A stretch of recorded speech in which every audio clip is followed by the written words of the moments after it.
Hello students, class 9 and 10, please take out your physical science book, class 10,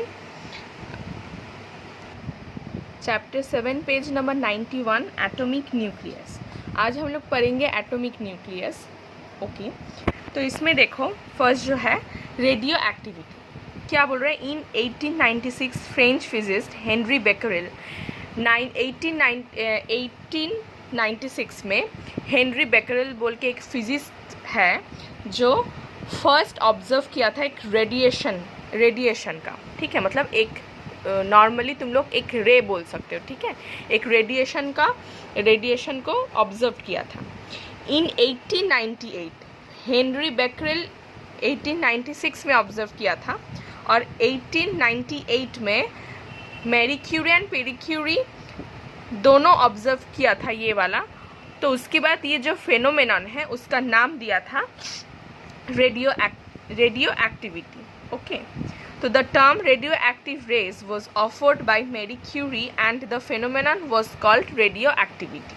okay, तो अभी देखो radioactivity का definition is very very important. मैं इधर से बोल दे रही हूँ, तुम लोग याद कर लेना. ठीक है, the spontaneous disintegration of certain atomic nuclei accompanied by the emission of alpha, beta और gamma radiation is called radioactivity. इतना तक लिखना है.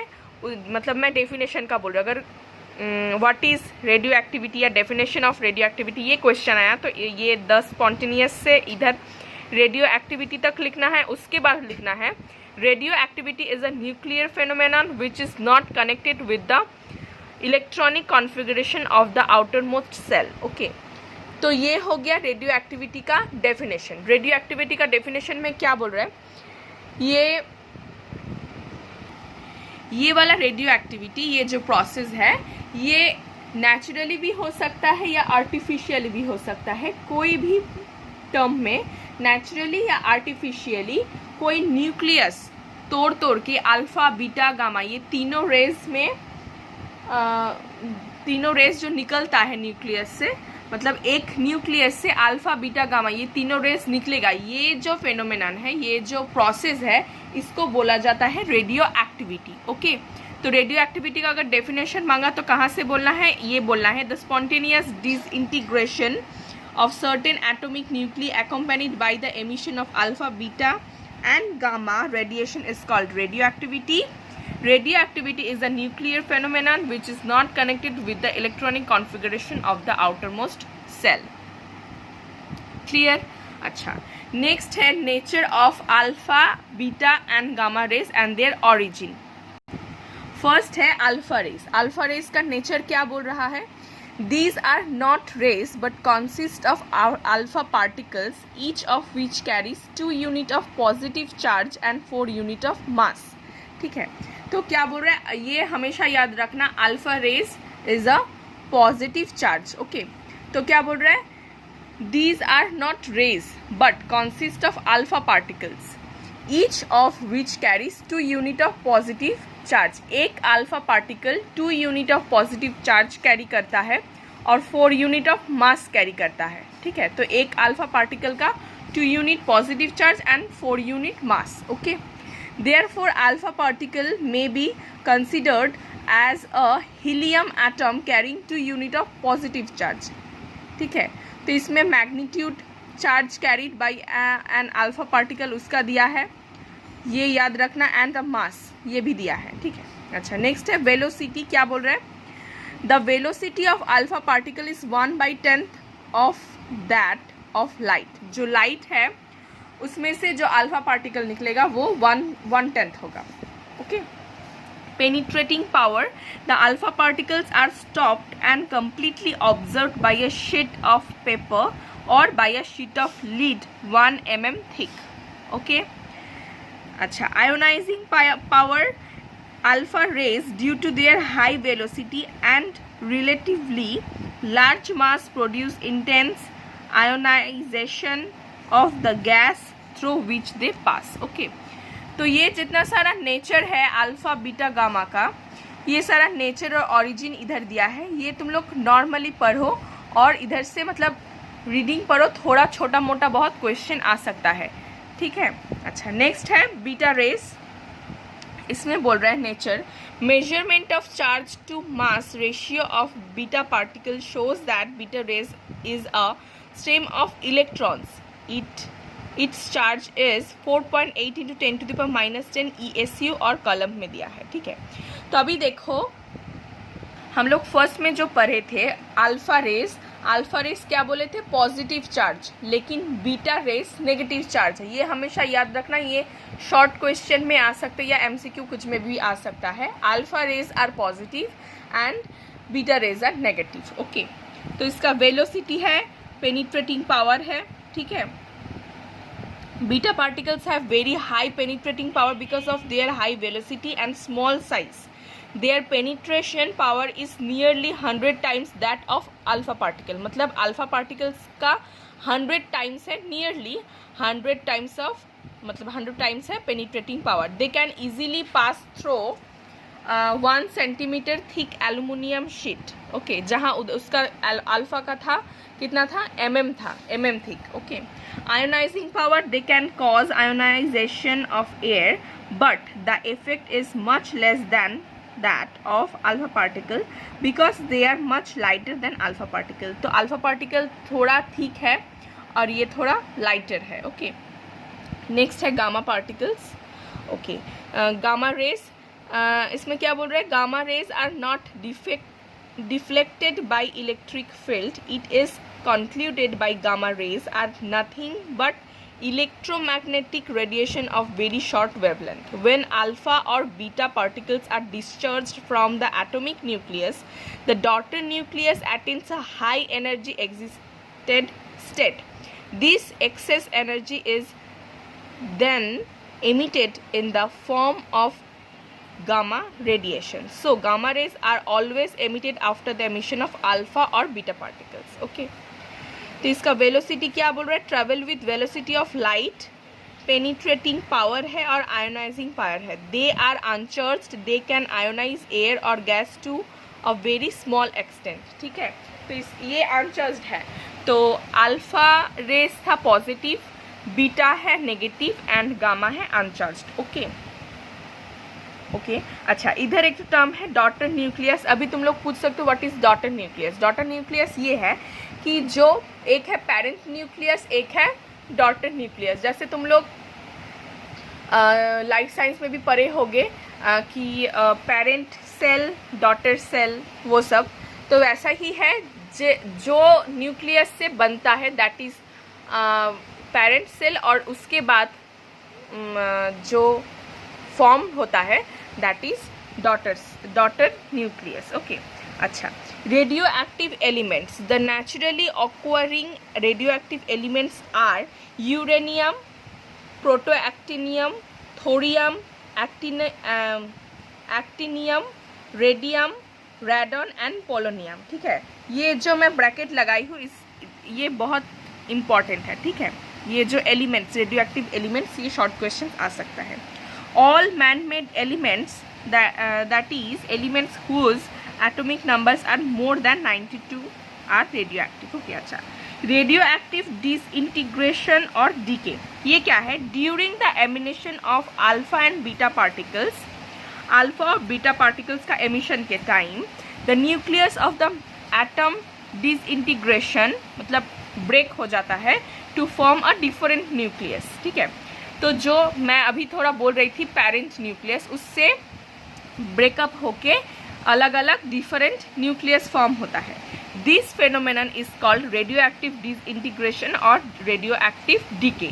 Very very important. ओके, देखो इधर दिया है, the original radioactive element is called parent element and the new element formed from its disintegration is called daughter element. Okay, daughter element is different from the parent atom both in physical and chemical properties. Okay, अच्छा, lost of alpha particle. Lost of alpha particle में तुमको याद रखना पड़ेगा, उसमें क्या बोला गया था, 2 चार्ज्ड है, यूनिट है 2 यूनिट चार्ज्ड और 4 यूनिट मास। तो इसमें देखो इधर है 88, इधर है 226, तो इधर देखो इधर क्या हुआ है, 2 माइनस हुआ है, चार्ज 2 माइनस हुआ है।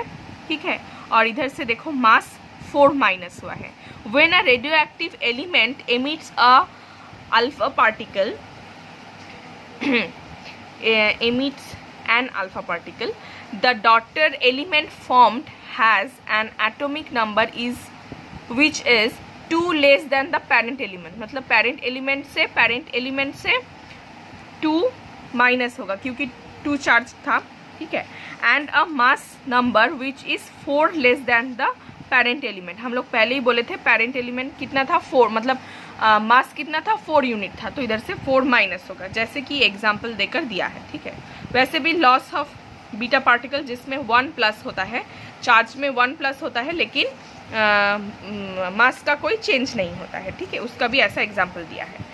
Gamma rays are electromagnetic radiations having no mass and no charge. So there is no change in atomic number or mass number during the emission of gamma rays. So the emission of gamma rays does not result in the formation of a new element. Okay, clear. अभी है applications of radioactivity. ये बहुत important है, ये आ सकता है questions. ये क्या दिया है देखो. The most important application of radioactivity is to estimate the age of minerals and rocks. Radiocarbon dating process is applied for the determination of age of archaeological objects containing carbon such as wood, textile, etc. Age of Earth can be calculated applying the principle of radioactivity. Radioactive isotopes are widely used as a diagnostic tools in medicine. Okay. ये वाला जो है, ये वाला I-131 has been used to test of activity of thyroid gland. Okay, use of radiotherapy in the treatment of cancer is well known. Normally gamma rays from cobalt-60 is used for this purpose. P32 is used in the treatment of leukemia. Organic reaction mechanism can be studied easily with the help of radioactive isotopes. Okay, clear. अच्छा, next है, जितना सारा है उसमें मैं कुछ definition बोल दे रही हूँ, वो सब याद करना हो जाएगा. ओके, फर्स्ट जो है ये वाला है mass defect. The difference between the sum of masses of electrons, protons and neutrons present in an isotope and its actual mass is called mass defect. Okay, तो क्या बोल रहे हैं, the mass of an isotope of an element is expected to be equal to the sum of the masses of electrons, proton and neutrons present in it. ये normally है कि एक isotope का जो मास है, एलिमेंट जो भी एलिमेंट हो उसका इलेक्ट्रॉन, प्रोटॉन, न्यूट्रॉन जो भी हो उसका में मास भी इक्वल होगा, सेम होगा. But the actual isotopic mass m of an element is smaller than the sum of the masses proton, neutron, electron. The difference between the sum of masses of electron, proton and neutron present in an isotope and its actual mass is called mass defect. मतलब जो actual mass है उसके साथ electron, proton और neutron का जो मास है उसका जो डिफरेंस होता है, माइनस डिफरेंस होता है, उसको बोला जाता है मास डिफेक्ट. नेक्स्ट है ये वाला, nuclear binding energy is, nuclear binding very very important. Nuclear binding energy is defined as the amount of energy released when a given number of protons and neutrons combine together to form the nucleus. क्या बोल रहा है, nuclear binding energy is defined as the amount of energy released when a given number of proton and neutrons combine together to form the nucleus. Proton और neutron combine होके जो nucleus बन रहा है उसमें से जो रिलीज हो रहा है एनर्जी उसको बोला जाता है न्यूक्लियर बाइंडिंग एनर्जी. और in other words it is the energy required to disrupt nucleus into its constituent protons and neutrons. Clear. Next है nuclear fission reaction. Nuclear fission is the process in which a heavy nucleus splits into two lighter nuclei में divide हो जाता है of almost equal size with the release of an enormous amount of energy. ठीक है, ये वाला एक तो है इम्पॉर्टेंट. नेक्स्ट पेज में जाओ. नेक्स्ट पेज में very very important, fusion. Nuclear fusion is the process in which two nuclei of light atoms combine to form a heavy, more stable nucleus with the liberation of an enormous amount of energy. तो देखो, एक होता है nuclear fusion, एक है nuclear fission, FISSION. Fission है जो break होता है, और फ्यूशन है जो कॉम्बाइन होके एक फॉर्म होता है, ठीक है। तो फ्यूशन एंड फिशन, ये इधर उधर मत करना, अच्छे से ध्यान से पढ़ना और ध्यान से लिखना कि फिशन है FI जिसमें I है, फिशन है जो ब्रेक डाउन हो रहा है, और फ्यूशन है जिसमें कॉम्बाइंड हो रहा है, okay.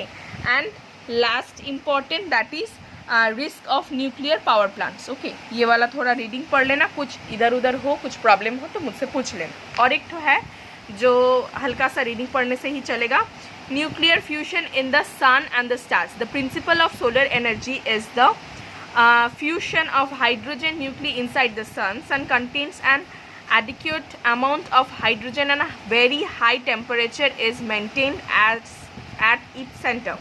The hydrogen atoms undergo nuclear fusion producing helium. Thus, a tremendous amount of energy is released and maintains extremely high temperature in the sun. Okay, ये भी क्वेश्चन आ सकता है। ये वाला अच्छे से ध्यान से देख लेना, पढ़ लेना, उसके बाद जो एक्सरसाइज है वो सॉल्व कर लेना, ठीक है। तो चैप्टर 7 कंप्लीटेड।